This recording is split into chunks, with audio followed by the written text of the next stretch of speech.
Hello বন্ধুরা, আজকের recipe লোটে মাছের ঝুড়ো। লোটে মাছগুলোকে ভালো করে কেটে নিয়ে ধুয়ে ঝুড়ির মধ্যে রেখে জল ঝরিয়ে নিতে হবে। নিয়ে কড়াইয়ের মধ্যে তেল দিয়ে সাদা জিরে ফোড়ন দিতে হবে, দিয়ে তার মধ্যে কাঁচা লঙ্কা অনেকটা পেঁয়াজ দিয়ে একটু ভাজা ভাজা করে নিয়ে তার মধ্যে 1 চামচ রসুন বাটা, আদা বাটা, লঙ্কা গুঁড়ো, হলুদ গুঁড়ো, নুন, ধনে গুঁড়ো, জিরে গুঁড়ো, টমেটো সব কিছু একসাথে দিয়ে ভালো করে এটাকে কষিয়ে নিতে হবে মশলাগুলোকে।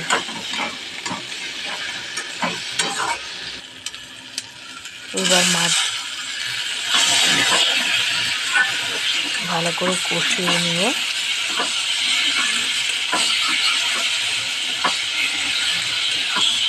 তার অনেক জল বেরোবে বন্ধুরা। এই মাছটা দিয়ে খুব জল বেরোয়, একটু চিনি দিতে হবে।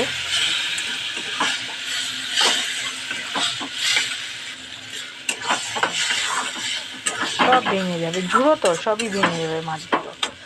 ঝুড়োটা খেতেও দারুণ লাগে, গোটা গোটা রান্না করলেও চচ্চড়ি করলেও দারুণ লাগে।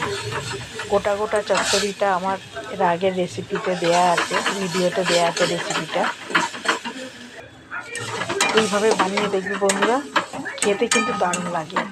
আর এইটার বড়াও, এই লোটে মাছের টিক্কা মতন করে বড়াও বানানো যায়, দারুণ লাগে বড়াটা খেতে। পরে একটা ভিডিও দেব কীভাবে ঝুড়ো ভিডিও মানে বড়াটা হয়। বন্ধুরা ভালো লাগলে এইভাবে বানিয়ে খেয়ে দেখবে।